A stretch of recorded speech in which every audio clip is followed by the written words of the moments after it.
Good morning. Welcome to the Leeds Indic Trails. This morning it's 5:20 a.m. and we are going to go on a Mylapore festival walk with Chennai's own historian V. Sriram. Sriram, very happy to be with you on this festival walk. Thank you for coming here today, and for being part of this. It's a very pleasant morning By for the Chennai walk. standards. Yeah, by Chennai standard. Yes. So tell us a little something about what we can expect today on the walk.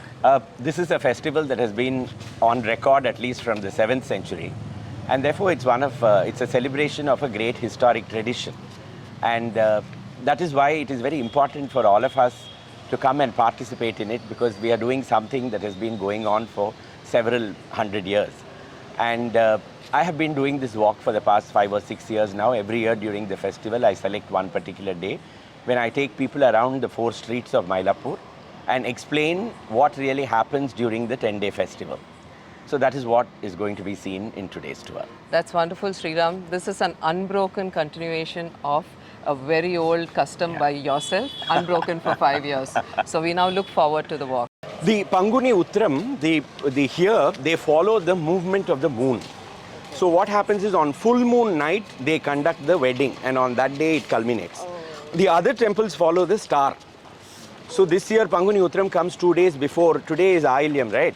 So yesterday was Ailyam. So Makam Puram Uttram, day after tomorrow should be technically the wedding. But it takes place 2 days later in the Kapaliswarar Temple, because it follows today is Devadasi, Trayodashi, Chaturthi. So 4 days later we have the wedding here. That's the only difference.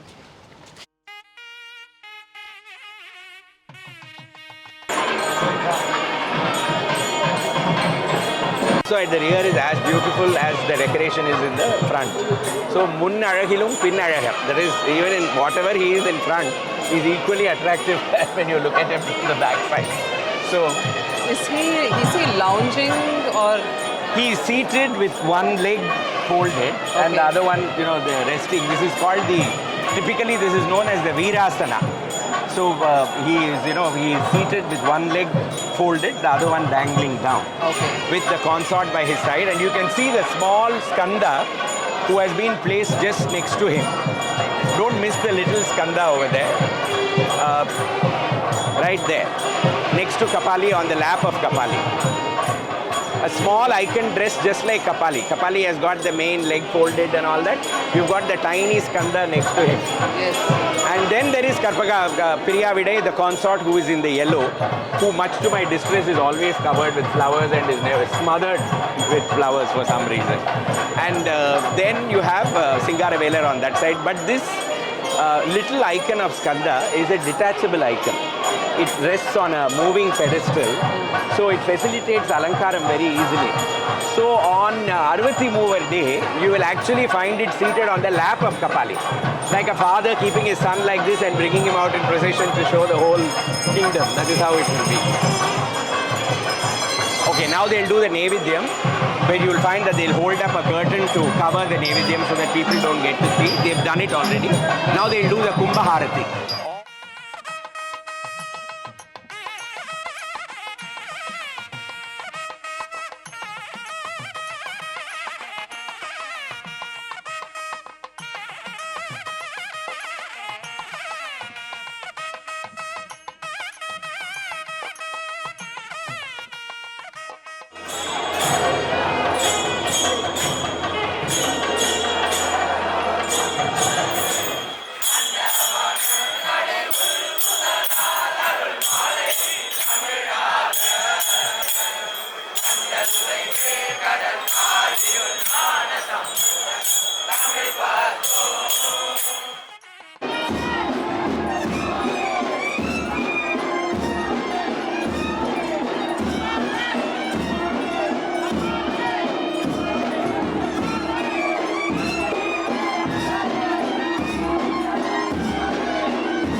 Influenced by the British, orchestral music. And Muttaya Bhagavatar lived just here. where you have this Vignesh Puja stores and Indra metal stores and all that. The upper floor was Muttaya Bhagavatar's house and the lower floor was T.L. Venkataramayya's house. And probably he may have composed it while here, which is why, we still perform that particular piece year after year without fail. The other is that this Yerada Malaidanile Miha Joraha Kaudari Rende. That is Pammal Samadha Mudaliyar's composition originally, and later used in Thooku Thooki, the film. So the Pammal Samadha Mudaliyar was trustee of this temple between 1905 till the 1930s. Maybe it has something to do with him. Then of course you have the East India Company compositions, which is all the Scottish reel, for He's a Jolly Good Fellow, and all that, which also we have in Dikshitar's Notuswara Sahityams and Tyagaraja's Ramin Suvare Barura and all that. That is because the East India Company itself had a very strong connection with this particular Kapaliswarar Temple Festival.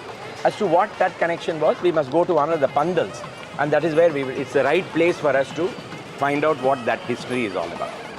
And then the procession will move on. It gives a moment for the bearers also to take a break and relax and refresh.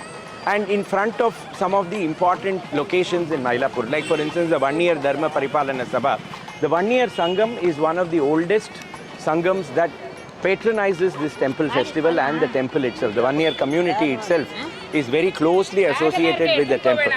None other than governors of Madras during the British East India Company days, Lady Elizabeth William, the wife of the Justice of the Madras, not High Court but the Supreme Court of Madras at that time, in the 19th century, they have all given records of how they would come and wait here in the 1 year Sangam Mandapam with chairs being placed for them to witness the festival coming to its climactic moment or the festival leaving at various times. So the 1 year Sangam is a very important location, and if you look at it over here, you will find that now multiple colors are used in all the pandals, especially the decorations that come on all the poles. You'll find green, you'll find red, you'll find yellow, multiple colors. Now the Indian society keeps changing and evolving over a long period of time, which sometimes we record, sometimes we don't record. From the 15th, or actually from the time of the Cholas themselves till the 19th century, you had two vertical divisions in Tondai Mandalam society. One was called the Idangai and the other was called the Valangai. The left hand and the right hand castes, as they were documented in East India Company records, but they come from Chola times onwards. During the time of Rajaraja, it is said that the Idangai was asked to stand on the left hand side of the king every time he came to a temple festival. Valangai would stand on the right hand side of the king when he would stand. It was a vertical division, not a lateral division of society. The Brahmins, of course, were considered themselves to be above everything, and they fomented all the trouble between these two divisions in society, and these two divisions were perpetually fighting each other. So you had the Brahmins, you had the Kshatriyas, and then you had all the others, the Mudaliyars, the Nadars, the Naidus, the Tevars, and then these were all the principal communities that formed the Idangai and the Valangai. So by the time the East India Company came, they understood the horizontal division, but this vertical division was something that was completely beyond their comprehension. And the left hand and the right hand castes had the right to put up alternating pandals. The left hand would put up 5 colors: red, yellow, blue, green, and one more which I have forgotten. And the right hand would put up only one color, which was white. Now things were going on, it's a little dull, right? When everything goes on fine, it's very dull. You need to churn things up a little. And then we will see a little bit about the temple chariot, and then we will go further down the road. Stinky areas are part of our heritage. The stinkier, the better. As I said, the temple festival starts we have records from the time of Gnanasamandar, and then from the time of Gnanasamandar onwards, there are sporadic references. Then we also know that sometime the temple was facing the sea. Today the temple faces the opposite direction. So Kapali was originally facing the sea. Oorthirai velai ulavum madamailai கூர்த்தரு வேல்வல்லார் கொற்றம் கொள் சேரிதனில் கார்த்தரு சோலை கபாலீச்சரம் அமர்ந்தான் ஆதிரை நாள் காணாதே போதியோ பூம்பாவாய். In that location where the water is coming and lapping the temple walls, in that Tirumailai, Koortharu Velvallar Kottram Kol Serithanil. That community which uses sharp spears. Now what is that community? Velalar and fishery. Rendu irukkalam. There are two meanings to this whole thing. It could be either that they were fishing using sharp spears, or they were the traditional community that was using a spear as its weapon, which is the Velalar community. Velalar, the Velanmai, we say they were agriculturists and all that. The original is supposed to be that they were holding the veil. Koortharu Velvallar Kottram Kol Serithanil Kaartharu Sole Kapalicharam Mandana. It was so densely wooded that sunlight was not coming in at all. In that orchard, Shiva was seated, in that grove Shiva was seated, and people celebrated the Thiruvadirai festival, which happens in the month of January. So Samandar sings of it like that. So these were the communities, and the temple was clearly facing the waters. Now somewhere in the intervening years we have lost our history. We don't know what happened. Today it is very clear, we are very clear about many things these days, which we were not clear all along for many days. And they say that the Portuguese came and they demolished the temple. Very simple. Portuguese came, they demolished the temple. But the Portuguese, even when they were here, we have some faint vestiges of records to indicate that the temple continued to be where it was. I am not holding a candle for the Portuguese or any such thing, but I am just saying it because in 1540s, Aliya Ramaraya, the son-in-law of Krishna Deva Raya, has sent a message by the people over here saying that the Portuguese are dominating the area so much that we are unable to conduct the temple events. So temple was still there 100 years after the Portuguese had come. Aliya Ramaraya decides to come here on a visit, but then he is given so many gifts by the Portuguese that he doesn't land up. Thereafter, the temple vanishes. And by the time you come to early East India Company records, there is a dilapidated pagoda by the sea. That's all we know.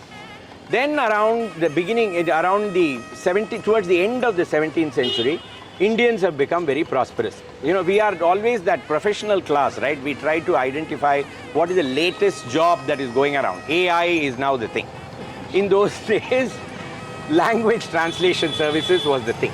Because you had the Portuguese, then you had the Dutch, then you had the French, then you had the Danes, you had the English. You had to learn multiple languages and translate for them into the local language, which was either Tamil or Telugu, as Kautilya would be speaking over here. So they were the Dvibhashis, men who spoke two languages. So they made a lot of money because neither of the transacting parties knew the language of the other party. So the difference always was going into the Dubashis' pocket. Dubashis were notoriously evil. They were highly corrupt. They did every crime possible. As they grew older, they wanted to go to heaven. So they spent money on temples. Dharmam. That is the whole thing. So Natu Subbaraya Mudali, in whose name there is still a street over here in Mylapore, he adopts the Kapaliswarar temple, transfers whatever was left into a central location. And that is how the temple comes to be built over here. Even today, when you enter this entrance of the temple, if you look to the right wall, you will find a tiny 6 inches effigy of a husband and wife with their hands like this. That is Subbaraya Mudali and his wife. So the temple Gopuram was only up to the first level. It was not up to the multiple levels that you see. Now Kapali, who was facing the east, now is facing the west. Why? Every time you relocate a temple, the Agama Shastras decree that the deity should face the opposite direction to what it was originally facing. And the other interesting thing is, Singaravelar, the Murugan in this temple, has got a Dvajastambam in front of him. Kapali also has a flagstaff. What is a flagstaff? It indicates that that deity has got right to come out independently in procession. So Kapali has got the right to come out independently. We have seen him today. Singaravelar also comes out independently in procession on Taipusam, Kritikai, then Sura Samharam. All these festivals, you will find Singaravelar coming out by himself, uncaring of the father and no band baja. He comes out himself and he goes around the temple four streets. So he is also a principal deity of this temple. So in the 15th century, when Arunagirinathar comes here and composes his Tirupugal, it's all dedicated to Singaravelar. He makes no mention of Kapali and Karpagam. So clearly they were still there. And the temple of the Murugan was here. Later, when Subbaraya Mudali built the Kapaliswarar temple, he must have amalgamated the entire thing into one common shrine, retaining the independent right of the other deity, which is Singaravelar. Which is how today you have two different deities coming out in procession at different times of the year. Now there are 10 days, as I said. So Subaraya Mudali completes everything and he builds the temple. Subaraya Mudali, as he dies, he hands over the administration to two people, Ponnambala Vadyar and Kanakasabai Pandaram. Now, what is the first street called just next to the temple? You were all standing there watching the deity going in. Now, this is Sannadhi Street, this street. There's a street that cuts it perpendicularly. That is called Ponnambala Vadyar Street. So, that commemorates the first administrator of the temple. And Ponnambala Vadyar's family came from a village called Tandarai, which is even today in Uttara Merur near Kanchipuram. And the Tandarai Vaidyar, they were a family that practiced traditional medicine. And in 1917, Tandarai Vaidyar, the then Tandarai Vaidyar, donated a very important mount to this festival, which is called the Adhikara Nandi. On the third day, you have Shiva coming out on a magnificent kneeling silver-coated Nandi. Huge Nandi. I'm not, where's my, Sharda, you'll find the photograph in the phone. You can, if possible, you can put it up on the group. So the that Adhikara Nandi mount was given by Tandarai Vaidyar. And so that becomes a very important, even today the Tandarai Vaidyar family will be invited on that day in the morning. Traditional honors will be given to them. And they take care of the cleaning and the polishing of the mount before the mount is brought out on the third day. Now, Nat Subaraya Mudali, all that happened. 60 years later, after Nat Subaraya Mudali had gone away, Kanakaraya Mudali, who was called the Kokinopoli of the East India Company, which basically means Kanakku Pillai of the East India Company. He was the accounts manager of the export warehouse of the East India Company, the Kokinopoli. He takes up he adopts this temple, and he writes in his records that the four streets had become completely narrowed down. People of various communities had built houses over here. I had to purchase the entire land on behalf of the temple, broaden out the streets, and then build a car for the temple. So this is the chariot that you see. On the seventh day in the morning, that is tomorrow in the morning, Kapali will come out in this chariot. And this may not be what Kanakaraya Mudali built. It may have come back over a period of time, people may have modernized it. But the scale and proportion of the chariot has remained more or less the same. Tomorrow early in the morning, Iraivan Ther Erudal, that is the Lord climbing onto the chariot, will be a very important event. By around 4:35 in the morning, crowds would have collected over here. And the deity will be brought in procession, and you see this four-pillared pavilion here. Ironically, the neighbor is an Iyengar. Terrible, isn't it? This mixing of communities, horrible. I mean, where is that old-fashioned time when all castes had their independent places? It's terrible, terrible. So Iyengar of all people now owns this property. And here you have the four-pillared mandapam. And the deity will be brought there, and you see a wooden ramp has already been placed over there. Kapali will be then placed onto that particular stand, which you see right in the middle. And then the Alankarams will start. Today it is just the four yalis on all sides, and there is only one Dwarapalaka. On this side there will be other Dwarapalakas. You will find that they are all being prepared down there. They are all placed over there. Work will be going on throughout the day. Tomorrow when you come, you will find that the whole chariot has changed. There will be applique work cloth placed right through on top. This blue color will not be visible. There will be applique work photographs over there. I mean paintings, and cloth will be all amber. Beautiful chariot it will become by that time. And Shiva, when he comes out, will be in a very special outfit.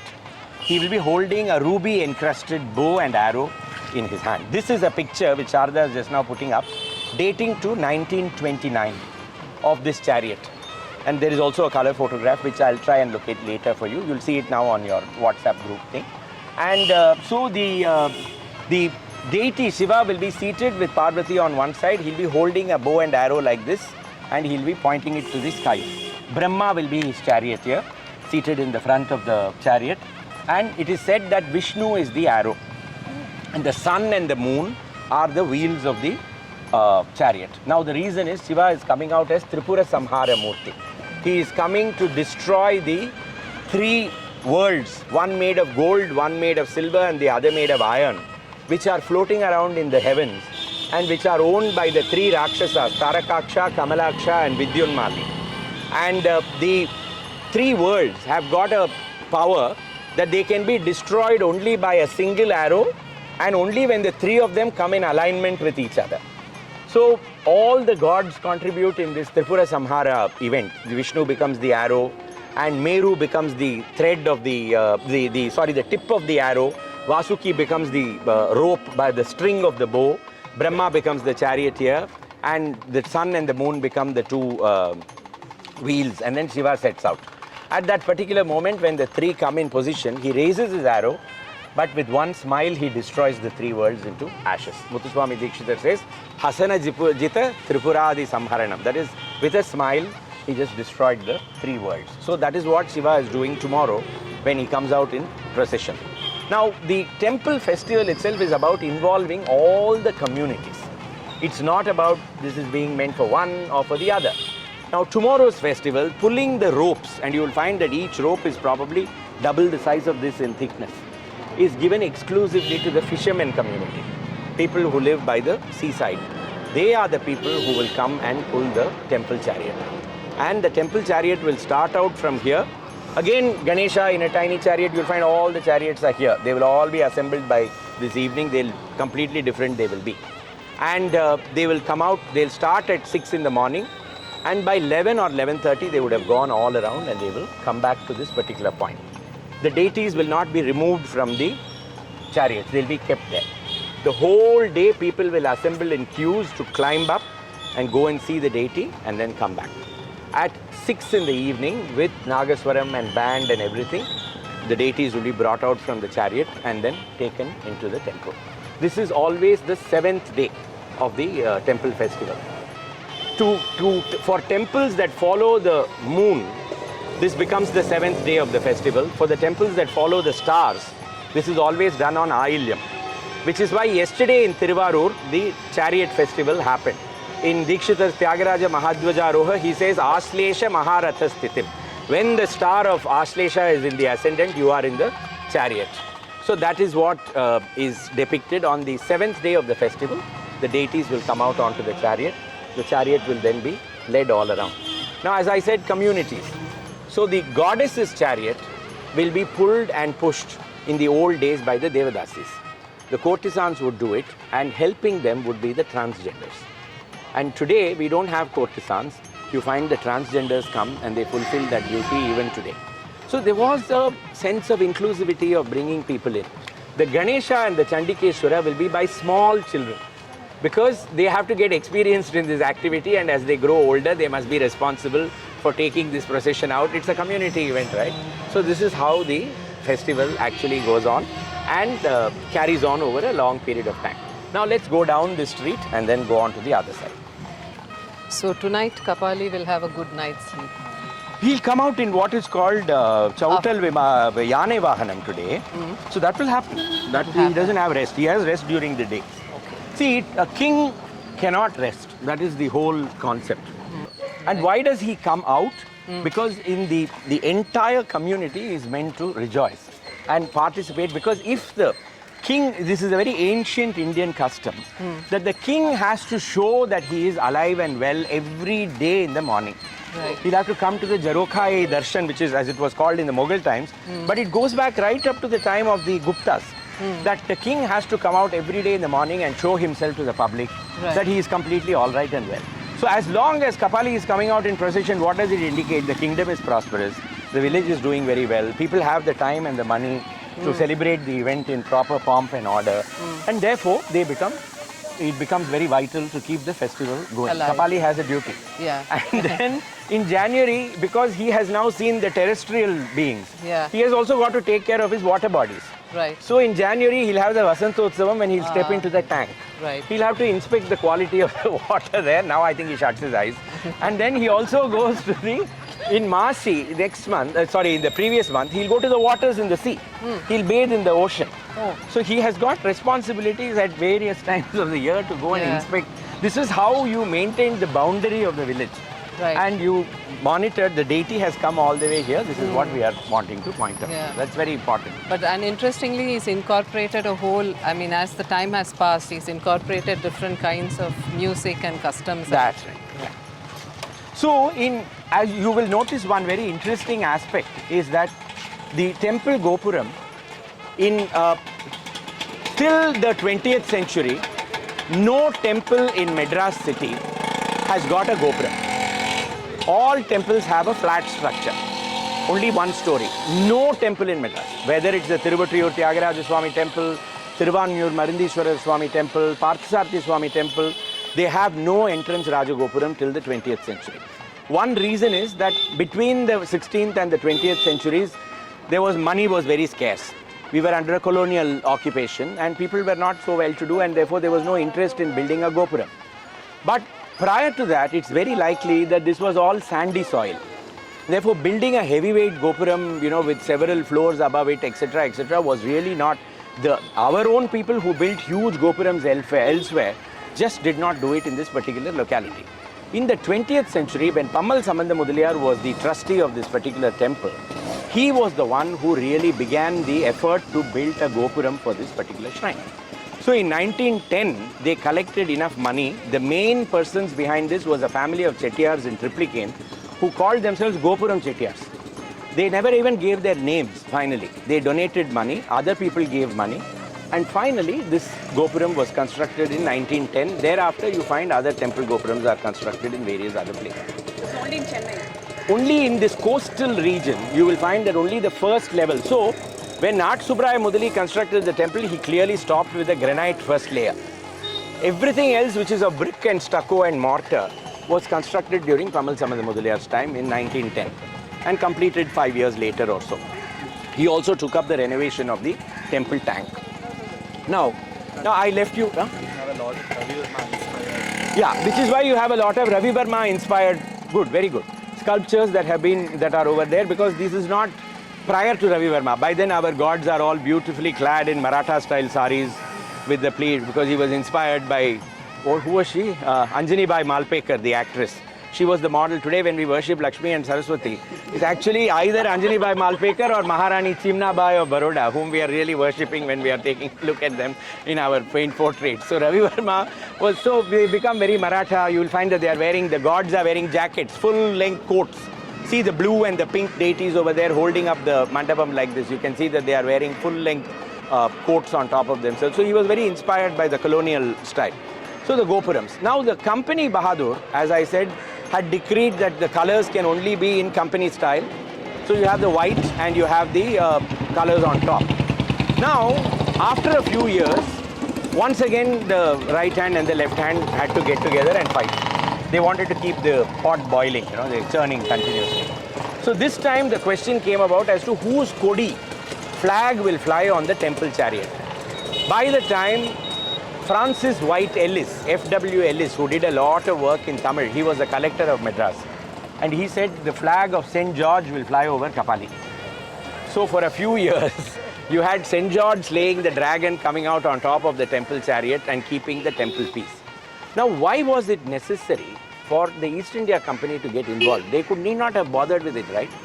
Remember that they had just taken control of Mylapore. In 1749, Mylapore, which had all along remained under the Portuguese, and then the Golconda Sultanate, finally came back, was given to the English by the Nawab of Arcot. And it was necessary to show that they were as capable of continuing with local traditions as the earlier people had. Otherwise, they lose the support of the locals. So it was very important for them to maintain the peace. And for 5 or 6 years early in the 19th century, when there was a fight between the two Dharmakartas of the temple, East India Company funded the Kapaliswarar Temple Festival by itself and said, we will worry about the accounts later. It is very necessary to keep the temple festival going. So this was the importance of the temple festival and the necessity to keep it going. Now you will find see, this is the outer bound of the 4 mada veedhis. So Sengarinir Pullayar Kovil Street indicates that there was a small rivulet that went down this particular location with lotus, Sengarinir Poo.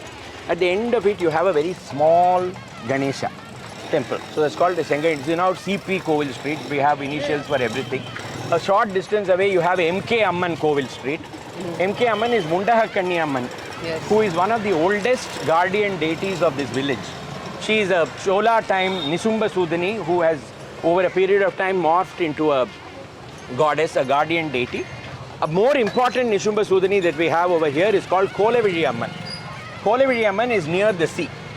And Kolaviriamman is a fierce-looking goddess with a slightly tilted in one direction, one leg uplifted onto a demon and holding a spear down on him. And every temple festival will start with 108 and later 1008 milk pots being taken to the Kolaviriamman temple. So you first propitiate the guardian deities of the village. The community will collect the milk. 1008 pal kudams will be taken exactly 15 days before the temple festival starts over here. So we have only two Kaval Devas. Yeah, then you have Angala Parameshwari, who is the fisherman's goddess. So you have several of them in this particular area, but these two are given particular importance, particularly Kolaviriamman. Kolaviriamman is really given the status of the guardian for the Kapaliswarar Temple and the village of Mylapore. So she is propitiated with 1008 pots of milk 15 days before the temple festival starts. And then that is the signal for the temple to gear itself up. All the mounts will be cleared, the flower orders will be placed, everything will get into momentum for carrying on the temple festival. And then 10 days before Panguni Uttram, the flag will be hoisted on the Dwajastambha. Now what is the meaning of this flag being hoisted? The flag is hoisted to indicate that the temple is in festival. And in the old days, remember, none of these things existed. So none of these buildings, they were all single-storied or at most double-story tiled houses. The Dwajastambham would be visible from the fields, and you will be able to see that the village has gone into festival mode. The other thing, why do you have Tavil and Nagaswaram? In the absolute silence of this area, or any area for that matter, it will carry up to the next village. And people will know that there is a temple festival that has begun over here. The processions will always begin with the bursting of firecracker. Why? People should hear and come and participate in the temple festival. Feeding will go on night and day during this time for the poor. Annadanam will happen. On the 10th day after the marriage of Kapali and Karpagambal, there will be a final procession and then the flag will be brought down. That is called Dwaja Avarohanam. That is bringing down Kodi Irakkam. And once the flag is brought down, it's all over. Now, what is the significance of the flag over here? That's a very long story, but to just cut it and short, I'm going to say that this area was occupied by two kinds of Mudaliyars. One were the Sengunda Mudaliyar and the other one was the Tondai Mandala Mudaliyars. So the Sengunda Mudaliyars were also known as the Kaikolars. Kaikolars are the weaving Mudaliyars.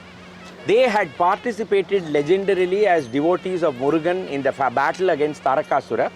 And after that battle was over, the Lord had said, you can never take up another weapon hereafter. You have to take up a bow which will be peaceful. Now, which is the bow that you take up which is peaceful? The one that controls the shuttle and the loom. So they become the Kaikolars. And their community has to be recognized, so they will weave the flag. But 2020, We didn't have. Which is why in 2021 there were two festivals. Every year the festival has to be conducted, so the next year it was conducted twice. First, 2020 they conducted it within the temple. Now look behind you. This is the narrowest lane in Mylapore. This is called Kacheri Lane. The reason it's called Kacheri Lane is that it connects to Kacheri Road on the other side. Kacheri is not music. During the time of the 17th century, when the Golconda Sultanate conquered Mylapore and held it, their court house was there. Even today, a mosque exists in that particular location, and that is why it is called Kachehari. The court house is called a Kachehari. Engathu mama kuda Kachehari ki porar. That doesn't mean that he was going to sing in a place. He was going to court as a lawyer to practice. So this Kachehari lane connects you to this Kachehari road. This is where the Devadasis of the temple lived. They had, as I said, a very important role to play in the conduct of the temple festival. What do you see here? You see the temple's office entrance. In the old days, this was not the temple office entrance, this was the Devadasi entrance. So Devadasis will walk across, enter the temple like this during Utchakalam and Saya Rakshay, perform their dance, collect what is the prasadam that has to be given to them, and they will come back through this particular lane back to their houses. Some of the old Devadasi houses are still there. They are now temple priests' houses. The latest decision by our wonderful government is to demolish them and to build modern structures over there. But anyway, everybody wants modern structures. We all live in modern houses. We can't live in a house like that. So we have to accept it and, let things move on. So this is where the Devadasis would come out from, and this is where, close by, there is a street called Mathala Narayanan Street. Now, Matala Narayanan street, lot of people say is because the drummers and the veena makers are all there. Historically, there has never been a mention of a Matala Narayanan in the Kapaliswarar temple. It could be Mandala Nayaka street, which became Matala Narayanan street, because he was a Vijayanagar and post-Vijayanagar general who was killed at the intersection of that street in the conflict with the Golconda Sultanate. It's very likely that it was named after him. But by the time the Devadasis had begun to be relocated here, that became very much the musicians' quarter. All the instrumentalists were living over there and they were coming out. Now, the Devadasis, every pandal where the deity will stop, they will dance in front of it. And on the 9th day, see, as I said, there is some of the days are very important. So the first day, the second day, the first day in the night, Shiva just comes out under the Punnai Maram, which is the sacred tree of this particular temple. There is an effigy of the tree and Shiva is brought out in procession under that. Next day in the morning, he comes out under what is called the Surya Prabhai, with Karpagambal and Singaravelar coming out under simple pavilions. In the night of the second day, he comes out under the Chandra Prabhai, which is a moon circlet, and they come out on 2 different Vahanams by the side on that particular day. Third day onwards, the temple festival gathers momentum because you have the Adhikara Nandi in the morning. Adhikara Nandi and Karpagambal on Gandharvi playing the veena and Subramanya Swami on Gandharva playing the veena. In the night on that day, you have Bhuta Vahanam, Bhutaki for Karpagambal and Tarakasura for Kartikeya or Subramanya Swami. These are the vehicles that come out. 5th morning, simple procession going around with a pavilion, palanquin. 5th night, the Rishabha Vahanam. 6th morning, Rishabha Vahanam comes back to the temple, which is what we have seen today. Nothing beyond that. 6th night, you have what is called, on the 4th night, you have what is called the Naga Vahanam. Naga Vahanam is something else. Shiva becomes a Italian Romeo. On that day, you will find that there is a beautiful silver Vahanam, and you should see his pose. You know, he's serenading Parvati, who is just seated. They'll move the idol in such a way that it is almost as though they decorate it in such a way that it looks as though she is gazing at him. And he's got one very, how shall I put it, very swag look to himself, with one leg on the other leg, leaning back, and he's holding a veena and he's playing. It's almost as though he's a guitar hero, you know, serenading his beloved who is just next to him. So this is the Naga Vahanam. Then we have the Rishabha Vahanam, as I told you. 7th day, you have the Ter. 8th day, which is the most complicated festival of all the festivals, is the Arvati Mover. I'll tell you about the Arvati Mover when we go further down this particular street. But just remember that on the 9th day, Shiva comes out as a beggar. He comes out as Bhikshatana, technically completely in the nude. But now he looks like Yuri Gagarin or Neil Armstrong. He's completely covered with a kavacham and all that. It looks very ordinary. I don't like it. As a kid, I have seen that beautiful bronze being brought out for Bhikshatana, and that is the sight that has remained in my mind. Papanasam Sivan says, you know, Dyuti Migu Thiri Meni Mududum Sambal Tadavi Tulanga Edir Mangayar Manam Kavar Jagan Mohanan. That is what we wanted. We didn't want Kapali with a helmet and all that. But that is what he comes out as. On this modern times, things change. So on the 9th day when he comes out, the Devadasi Dorekannu would dance as Bhikshatana coming in front of the procession. She would be dressed as Shiva and people would wait for it in the 19th century. And Dorekannu is patron and she had a very happy life together. She had 8 children through him, and then she died. And just as she died, he went blind around the same time. And people told him that you could get yourself treated. It's after all an eye ailment that can go. He said, when this eye cannot see Dorekannu, what is the point in having my eyes treated? I'd prefer to remain blind for the rest of my life. The last Devadasi was Dorekannu's daughter, Mylapore Gauri Ammal. She used to live here and she would come out on that particular day and perform. Till 1929, when the anti-Nach movement, the anti-Nach bill was passed, the first thing the temple did was evict Mylapore Gauri to the streets. Gauri Ammal finally died with the public funding her funeral. That was the end of Gauri Ammal's life. With Tattat Tala Mridanga Geeta Sahita. Appropriate Tala, Mridanga and music. Nrityat Padamborham. They are dancing and they are performing the Arati. So this is what he says in his Mantra Matrika Pushpamala Stavam. Today you saw the fat priests doing the Kumbha Harati. It doesn't feel the same. But you must remember that the Devadasi system had its evils. I'm not a champion of it or any such thing. It had to go, it went. But the complete removal of interesting traditions is what sometimes makes you wonder whether was that not a more interesting phase of life to be. Let's go. So, A.K. Ramachandra here used to live in one of the houses over here. Now everything has changed, I can't even recognize it. But Ramachandra here was a very successful entrepreneur. He ran what was called the Midlands Theatre in Mylapore. He was the man who brought the Parker pen to Madras, Coca-Cola to Madras, and he had a leopard as a pet, which on certain days would bite its tether and run down North Mada Street. Now, Ramachandra Iyer was the man responsible for the conduct of the Nagaswaram processions of the Kapaliswarar Temple. He was also the man who ran the bhajane tradition of the Kapaliswarar Temple with an autocratic hand. I mean, he was a tyrant. That was the only thing. No higher court of appeal. Later in life suffered from leprosy, other things, but was always known for his autocracy. People trembled with fear. What is it? Wept with delight at his smile and trembled with fear at his frown, like Ben Bolt's Alice. So that was the kind of man that we had, A.K. Ramachandra Iyer.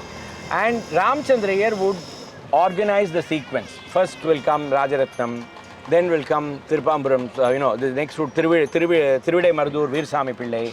Then would come the Semponar Kovil brothers. So all of them would be told that during the Rishabhavahanam festival, each of you will have to come and participate in relay. And when Ramachandra Iyer's daughter Sunda got married, the same procession went around the 4 Mada streets as though it was Kapali himself coming out in procession with the 4 Nagaswaram performers and all that. And the famous story about Ramachandra Iyer is that he was also responsible for the bhajanes. Somebody told him, there is a man called Polagam Ramaya who is now known as Papanasam Sivan. He is living in Tanjavur area. He is very popular for conducting the bhajanes. You invite him. So in that era when you couldn't get on to WhatsApp and hi Ramaya, I'm Ramachandra Iyer, can you please come over? Sure thing man, and then one thumbs up and all that. And what about fee? Already G-paid to your account. Now those things didn't exist at that time. So the letter was sent and Sivan sent a letter back saying that everything is fine, I'll come over. So the day of the Rishabhavahanam festival arrived and Ramachandra Iyer pacing up and down the veranda because there is no sign of this man.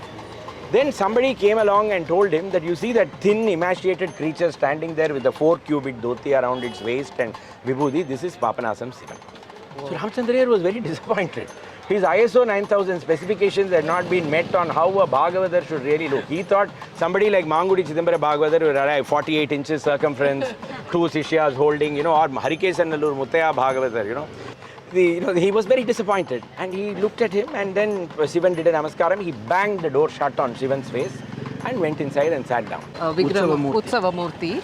It's the same on all the days of the... They are different. There are different icons. I think that is done more to keep the variety going. Right. And to prevent people from getting bored. Yeah, so he's in different poses, I'm assuming. Different poses, also different deities come.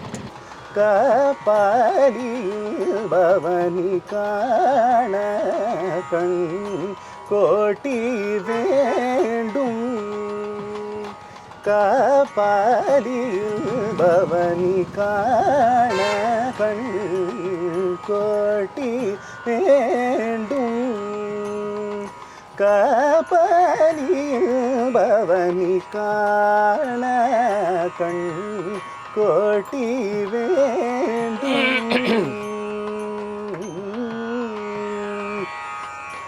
So one was called Misha Mama and the other was called Pal Mama. Misha Mama with big military moustache, he will start with his tambura and start going around the temple. Even if nobody else had come in the morning, he would have a notebook with which he will start singing. Then people would slowly begin to gather. Sivan would come. Sivan was a chronic asthmatic and his voice had failed even in the 1930s. And it is amazing, like Beethoven being deaf, that Sivan could give expression to his music with such a weak voice and create not just Carnatic compositions, but film compositions, orchestration, everything he was able to do. He was a genius. Boiled with all nuts and spices and all that. And if your music pleased him, he would give you a thimble full of it. If your music didn't please him, no amount of cajoling him will allow him to even part with a drop of that milk for you. And people will pass comments like, if the kapi is indifferent, the deduction. And they would all come out and wait for Sivan to come. A moda will be brought. Sivan will sit because January had come. He went home and told his wife, over. I have conducted my last bhajane. And that year in October, he passed away. And for a man whose first composition was Unnai Tudikya Arulta, give me a boon that I should sing of you all the time. The last song was Paadi Alittenaya. I have become tired of singing. When is your grace going to come? This was the last composition. Sivan was the saint of Mylapore. After Samandar, Sivan. And lots of people have said Tyagaraja didn't come to Mylapore, Dikshithar didn't come to Mylapore. A friend of mine who sadly no more once told me, they all cleared the way for Sivan to come. And they said, somebody is coming, he'll come, his time will come, he'll then compose.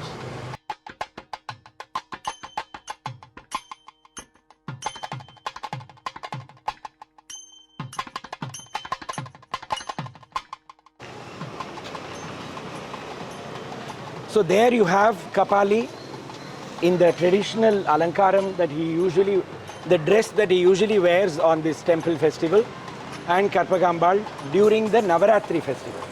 This is not the she's standing usually in these 10 days, but in Navaratri she'll be seated.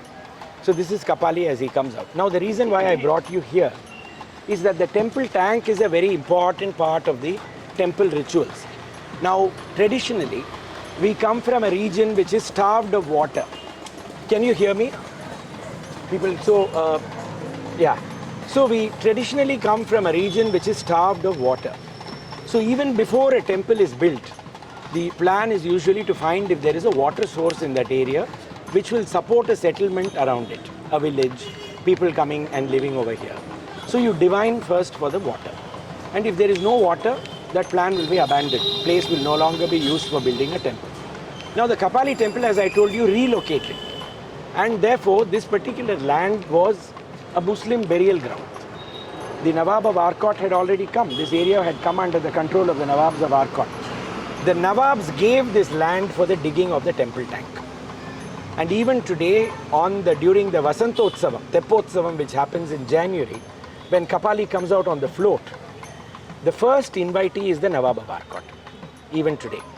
And when I met Nawab Muhammad Abdul Ali, he told me, I love going to that festival. It's just that old age has come and I'm not going there anymore. But I always look forward to that event and I go and participate in it. And during Muharram, as long as taziyas had to be immersed, they used to do it in this particular temple tank. So in the middle you have what is called the Neerari Mandapam.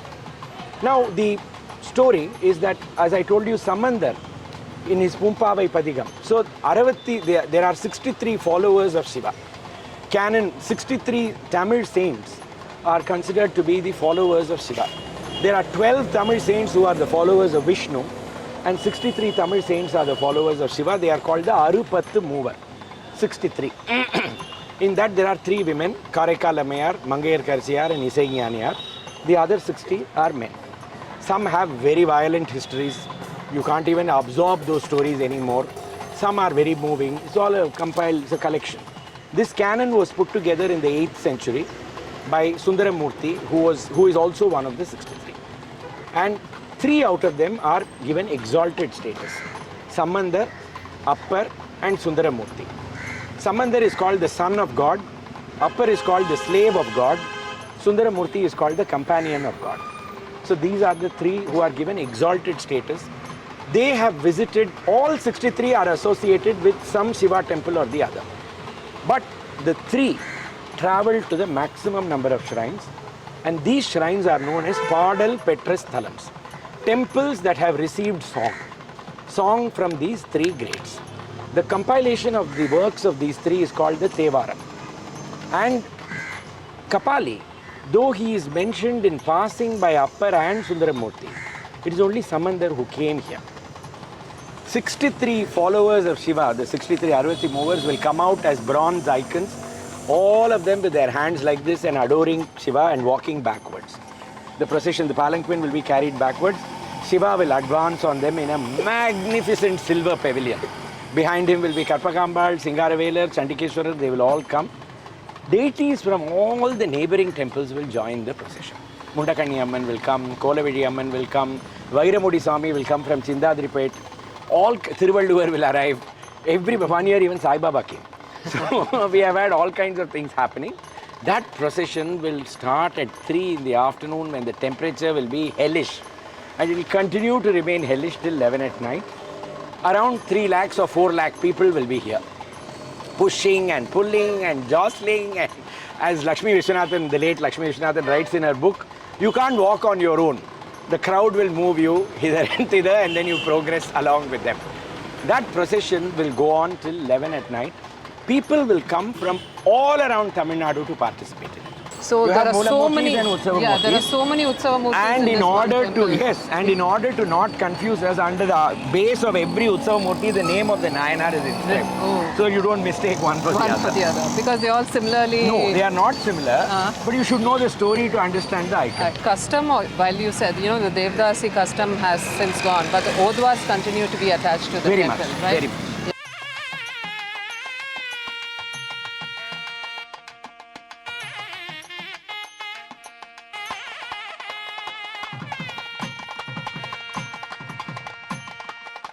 This was the other Mudaliyar group, so he decided to give it to them.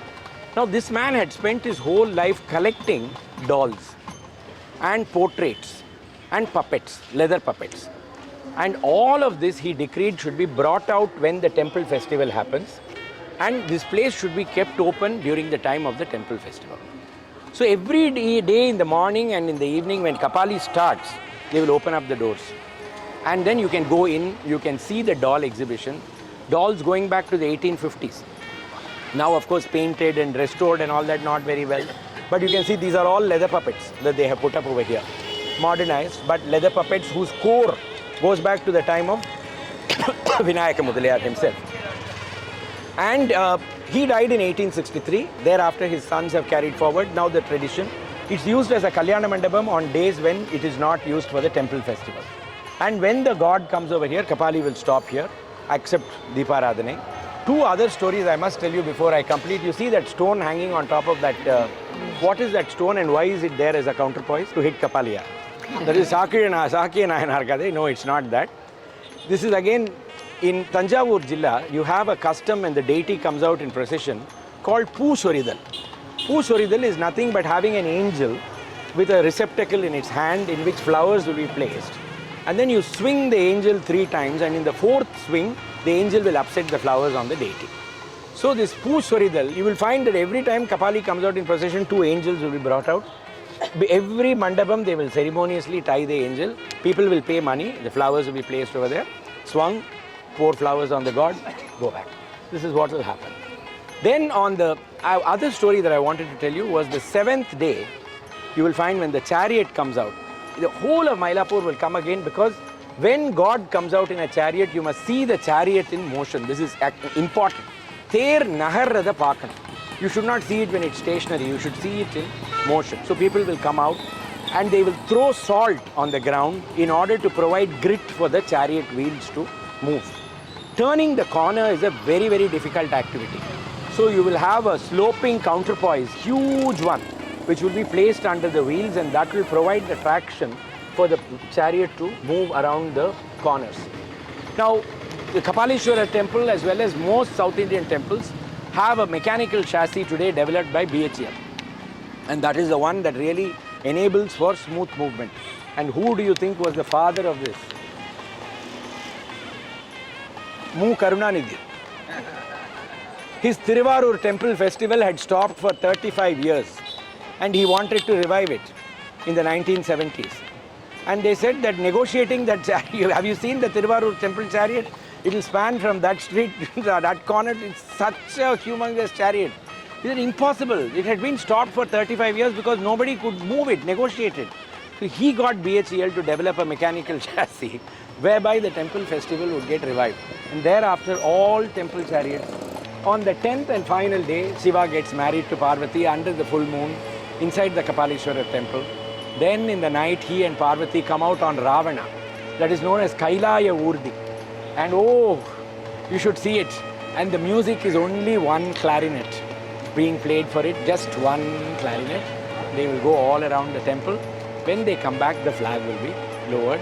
And with that, the temple festival comes to an end. Our tour also comes to an end, and we have to go for breakfast.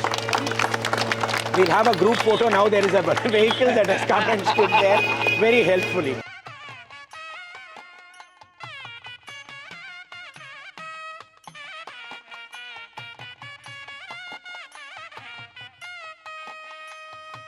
So the Teppakulam has its own history, isn't it? Yeah. So you talked about the Nawab of Arcot having contributed that land. So and they dug up the burial ground. Yeah. So it was consecrated afterwards? Must have been. Yeah. See, but then, you know, the way I look at it is, Shiva himself has a very intimate association with this Absolutely. Masana. Yeah, So yeah. maybe they decided that, you know, it isn't so bad after all to Yeah. have it over here. And Yeah. when space is a constraint, you know, you come up with all kinds of compromises and explanations. Absolutely. But it's a magnificent tank. Right. And it's also a very important charging point for the whole of Mylapore. Right. See, in 1975, see, the tank itself has got charging channels that come from various places. All the rainwater harvesting. Yeah, so from and- the PS High School ground is one of the most important channels. Right. In 73, they constructed this building in that corner. Right. And that cut off the water to the tank. Okay. So by 75, the tank went completely dry. I remember that. And except for a few years, Right. when it rained very heavily, there was no water. In the 90s, there was even talk of cementing this place and converting it into a bus terminal because they said there's no further water that's going to come. Right. Then, you know, Shekhar Raghavan, who is really the father of rainwater harvesting in our city, he began a campaign for rainwater harvesting in various places. Jayalalitha went on television to appeal to people to conduct rainwater harvesting. Yes. They introduced rainwater harvesting to the Kapali temple. Okay. And in 1998 or 1999, it rained so heavily that the place just filled up. Immediately, every well in Mylapore got water. Recharged. Okay. So the temple tank is not just for the temple, it's For the whole entire locality. area. It's a lifeline Yeah. for the locality. Yeah. And even today, when you have high groundwater in Mylapore today is known for high groundwater. Right. At 10 feet, you are able to get water here. Yes. The tank is one of the important reasons for that. Yeah. What is sad is that rainwater harvesting requires continuous monitoring and maintenance. Very often people don't do it when the water level again goes down. So So that the underground aquifer is dead. But we depend on rainwater. harvesting, that is all. The old temple, I mean the old temple from where the deity was shifted, it must have had a temple tank as well, isn't We it? don't know. Ah. Was the sea the temple tank? We have no idea. Yeah. That is what we have no idea. Okay. Thank you, Sriram. Thank you. Thank you for allowing Thank you the for lead being Indic here. Trails to accompany you on this Mylapore Festival Walk. Thank you. We'll hope to see more of this Sure. in our channel. Look forward. Thank you. We are in Ponnambala Vadiyar Street in the heart of Mylapore. This street leads to the entrance to the Kapali temple, the Gopuram to which you can see behind us, the very beautiful Gopuram. Mylapore itself is the heart of Chennai city, one of the oldest areas. The word Mylai itself conjuring visions of peacock, the area perhaps abundant in peacocks.